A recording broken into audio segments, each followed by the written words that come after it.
Welcome everyone to the Ecological Continuity Trust webinar series.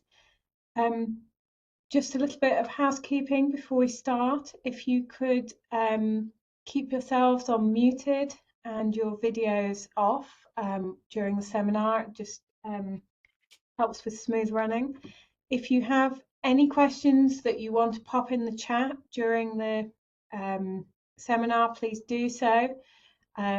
Ben will be taking questions from the chat initially after the seminar. I'm very pleased to welcome Professor Robin Pakeman, who is a plant ecologist at the James Hutton Institute. Robin's research is focused on the management of habitats and its impacts, especially grazing, and particularly in Scottish ecosystems. Today he's going to talk to us about the Glen Finglas long-term experiment, which has been running since 2002. So Robin, over to you. Thanks, Carly. That's a view from downstairs this morning as the sun came up. It looks beautiful. Right, thank you everyone. It's a few years since I talked about Glen Finglas to the East Friday seminars. So I thought it was appropriate to give you some ideas of what's been going on our long-term experiment. And as usual, a big team, because there's quite a lot of stuff that I'm going to talk about. So before I get on to the new stuff, just a quick reminder about the experiment. It's a large-scale experiment. We started in 2002, so coming up towards 25 years. And there's 4 treatments we're running, and each one's replicated 6 times. So we've, in the continued treatment, we've kept, which is also sometimes called treatment 2, we've kept the previous management of the site. It's just less than 1 ewe per hectare. In the high treatment, we've tripled that to get something that might be seen as a commercial rate on these sort of grasslands. We've partially substituted sheep for cows in the mixed treatment, so keeping the grazing offtake roughly the same as in the continued treatment. And in some of the plots, we've of course taken all the animals off. One thing I'm particularly proud of is that the experiment's now been mapped by the Ordnance Survey. So if you go to the 1 to 25,000 maps, you can see it.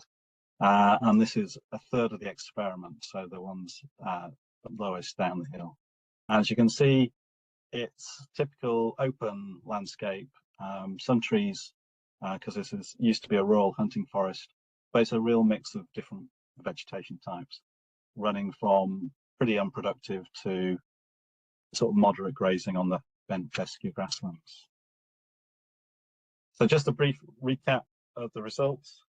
The high grazing creates a higher alpha diversity and a stability of composition, but the no grazing promotes beta diversity, so greater variation within the plots. And that's because the increased grazing in the other plots has sort of promoted the grazing tolerant species across all of them, so reducing the beta diversity. But interestingly, some of the plant communities, particularly the ones that get grazed most, had very few species left that were capable of responding to grazing removal. So they're pretty stable despite having, if you take the grazing off, they don't tend to change very much because there's nothing there capable of taking over. In terms of the herbivores on the system, you take the grazing off, you get higher plant bug abundance, basically more food, higher moth abundance, again, basically more food, higher moth diversity, and higher vole abundance. So more shelter, more food as well. But plant bug diversity peaks at both high and no grazing. So there's a separation, there's different species occurring in the different treatments. And for the predators, and you'd be surprised to think of meadow pipits as a predator, but they're insectivorous.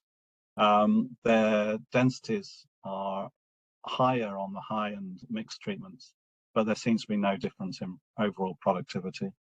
No grazing promotes the spiders, particularly nice habitat for them to live in, ungrazed grasslands. There's higher fox activity, probably following the voles, and higher bird diversity as well. But on the high grazing, there's much more frequent catches of caribou beetles, so higher abundance and diversity on those plots.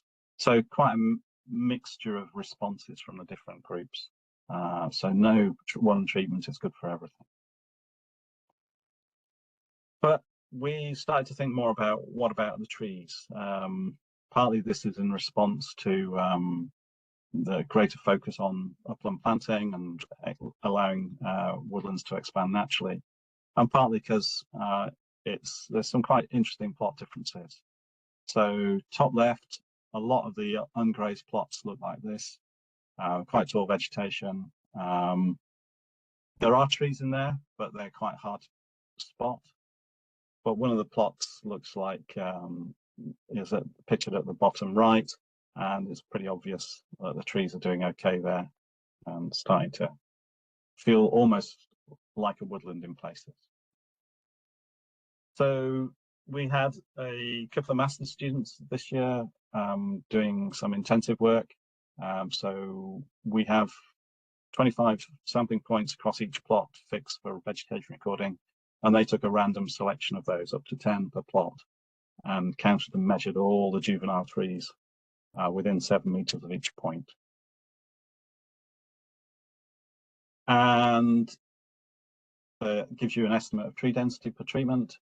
It's pretty low. 3.5 trees per hectare is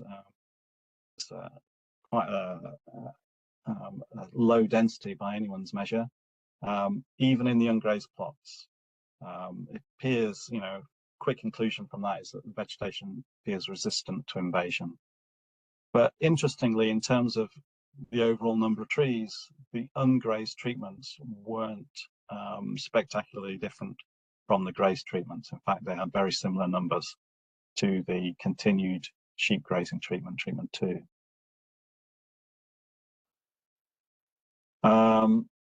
If you look at the species coming through, it's not very species-rich woodland around about, so there's more birch in the sheep grazed plots in treatment 2, but more rowan in the ungrazed treatments.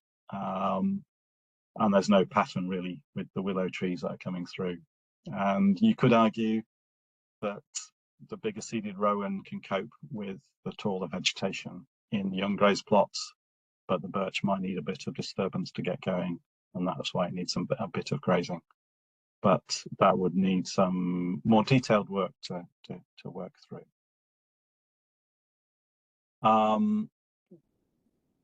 Then there's some more detailed work on focusing on the probability of occurrence rather than the numbers, and we need to sort of get into some more precise modelling to work with the numbers. But so this next bit is just on the probability of a tree occurring within 7 meters of one of our sampling points. So in this case, there was more sampling points with trees in the ungrazed plots and very, very much fewer in the highly grazed plots. So not, above zero still, but pretty low. So the predicted probability of the trees were present in the survey round about getting up to 0.8 of the plots, the sample plots were having trees within them. By community, interestingly, tree regeneration appeared much lower in the sort of rush-dominated community, so the M23, and perhaps best in the Narda's sort of dry grasslands. Not hugely better than all the other ones, but seem to be picking up more in the sort of more productive areas.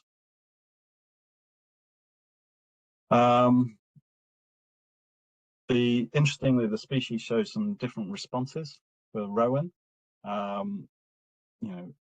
Again, doing best in the ungrazed treatments, and best probably in the least well in the rush-dominated communities, the M23. But interestingly, if there was a perch nearby, so another tree or a mature tree or a rock or something or a fence post, then there's much more probability of finding a rowan tree, and this fits well with their bird dispersal. So basically, the birds leaving behind the seeds around their perches.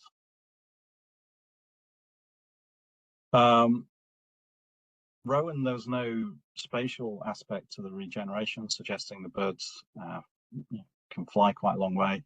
But with willows, there's much more likelihood of chancing across a willow tree if there was a mature one within 100 meters.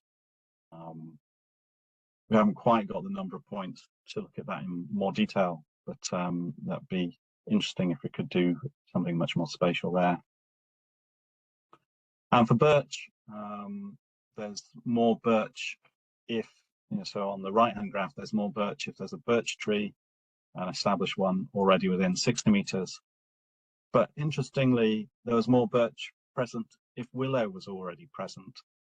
So we think that's potentially sort of facilitation through prior establishment of mycorrhizae. That's something we'd like to look more at to see whether the willow trees are acting as kind of advance guard for the birch trees coming in. Interesting thing going on there.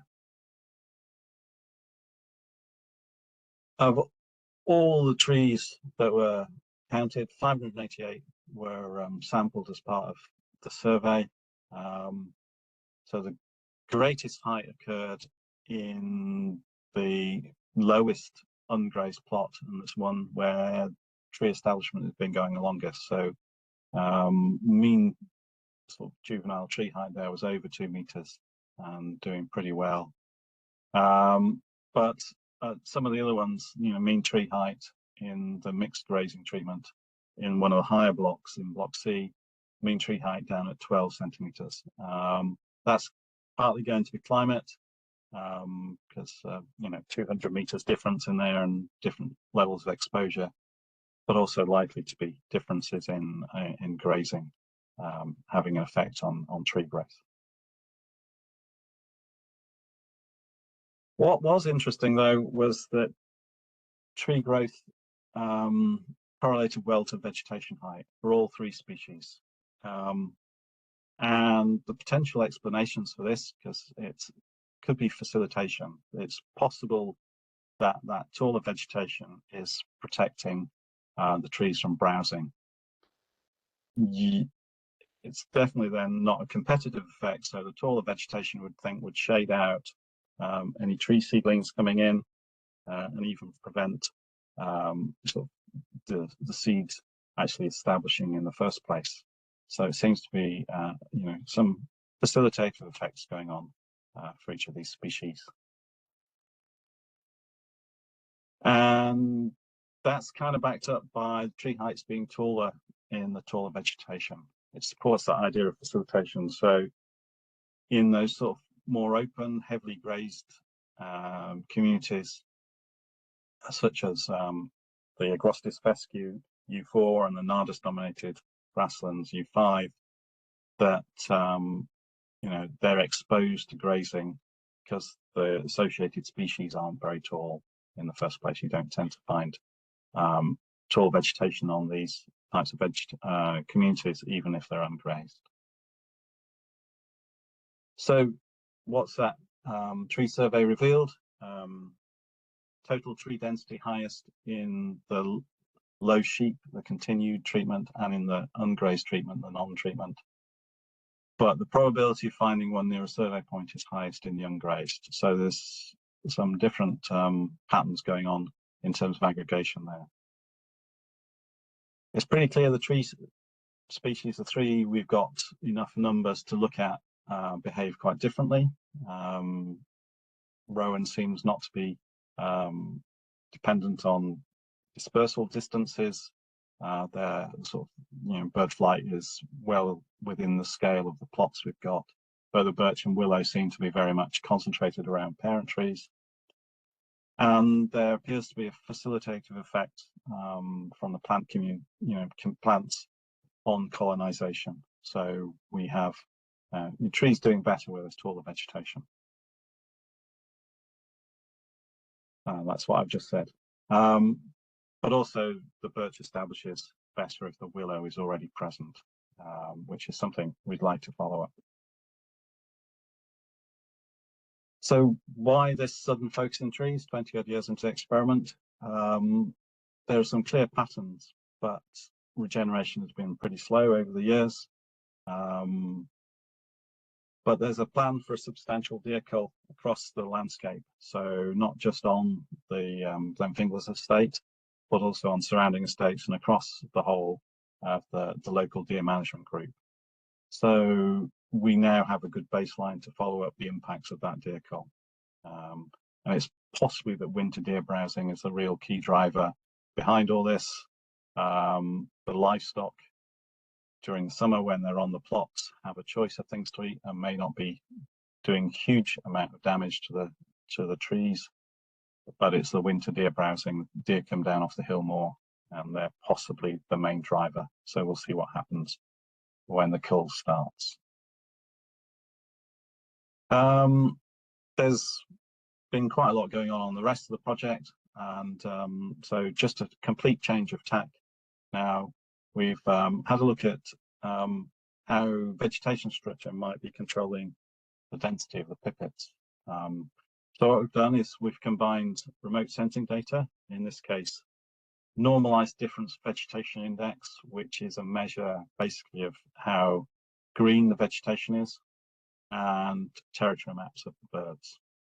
So just to explain that in a bit more detail, this is the NDVI measured in the autumn across blocks E and F, and that's the equation. So it's looking at the difference in response of near infrared and red light coming back off the vegetation.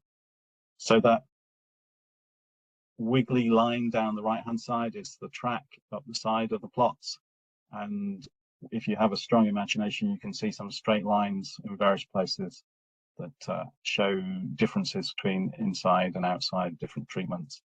It'd be quite worthwhile superimposing on that the fence lines, but we haven't got around to making a much better slide than this one could be. The territories of the meadow pipits are mapped during 5 or 6 repeat visits through the spring, and on the left hand side you can see the field maps where this is done. So observations are made about what the birds are doing, where they're flying back to try and get an idea of individual behaviors and where their territories are. And these have been digitized, and you can see the digitized map for blocks E and F there as well. And we did a fair amount of analysis to look at how it correlated to hand measurements of vegetation height and things like that. But the real interesting thing was the territories appeared to be larger in taller vegetation. So where the autumn NDVI was highest, territory size appeared to be highest. But also territory size was highest where there's a bigger difference between spring and autumn NDVI. The relationships are weak. As you can see, there's an awful lot of noise there, and that noise is partly about local choice from the birds, but also it's quite hard to map a territory based on a small number of visits. So there's going to be quite a bit of noise in doing that. But the patterns suggest that the birds are selecting smaller territories where the vegetation is more open, less tall, and they have selecting larger territories on the taller vegetation, the more tussocky vegetation, particularly with purple moorgrass, Molinia. It's deciduous, so it has a little NDVI at the start of the season and puts out an awful lot through the season. So it seems like the birds are selecting larger territories where there's more Molinia. This may be because the territory size is really important in terms of foraging, and possibly it's the best quality birds or the early returners are establishing territories on the best foraging grounds, which from previous work it appears to be those more open areas where the birds like to and can forage easily in the vegetation. Once the vegetation gets tall on the Molinia and rush dominated areas, you can imagine it's quite hard for a small bird to get into tussocks and things like that. So an interesting result, but again, it's quite a noisy data set, and it would be really interesting to do something in more detail and more precisely. Plenty of other things going on, of course. Large-scale experiment gives us lots of data, and now it's getting to the stage where we're getting a long enough run where we can start to think about whether there are sort of climate change driven impacts that are going alongside our sort of land use change impacts. And we've done my colleague Stuart Smith has done some preliminary analysis on this, and there's some evidence that there's been some climate driven impacts on the vegetation. And it appears that some of the vegetation types are well correlated in terms of their height growth with winter rainfall. The mechanism behind this is something we need to put some thought into, but it's possible that winter rainfall stores up in the soil and allows for longer growth through the summer. But it'd be quite an interesting one to follow through. And we're also thinking about how climate interacts with vegetation change, vegetation growth, and how that will influence bird and invertebrate numbers across the plots. So that's some of the stuff we're working on at the moment. So just a few thank yous. The Scottish Government has been very good about keeping this funded since the beginning. We couldn't do this without our host, the Woodland Trust, particularly Janet the shepherd, who keeps our sheep in order. And by now, over 20 odd years, many colleagues have helped, whether that's in helping with the vegetation surveys, the bird surveys, or the invertebrate surveys, but we've lots of them. And thank you all for listening. Thank you very much.